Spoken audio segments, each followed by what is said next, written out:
asabi idha ihtalam au idha balag. Singa omwana omulenzi oba omwana omuwala yezuula ng'afunye akabonero konna mu bubonero bw'obukulu. Naam, abadde ali awo agenze okulaba nga hedhi, omusaayi gwa hedhi nga guvaayo. Naam, kitegeeza afunye akabonero kaki akaboneka obukulu. Kakati hedhi maana emina sawm. Hedhi egaana omuntu okola ki? Okusiiba. N'ekyo tuleeta ekyokulabirako ekifiitinga obulungi mu mbeera.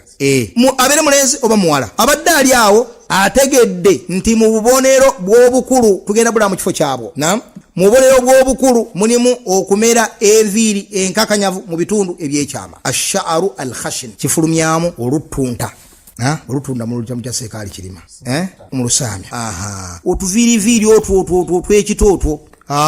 Wabula enviiri ezifaana ng'ezaki ng'ez'okumutwe. Abadde ali awo n'akiwulira kabonero ka bukulu. Agenza ogira bw'ati nnyina kye nalabye ekifaanaganako bwe kityo. Kitegeeza nti ategedde nti kadi balagha, ategedde nti akoze eki? Akoze. Agenza okitegeera ekyo erimu emutuuseeko ssaawa nga ziri nnyo ez'okumakya. Kitegereka tumugamba lekera awo okulya. Sirta mukhataban bimaadha bisawm. Oyingidde amateeka g'obusiraamu kati gakuvunaanyizibwako komaawo. Genda kuddamu okulya ng'enjuba ekoze eki? Egudde.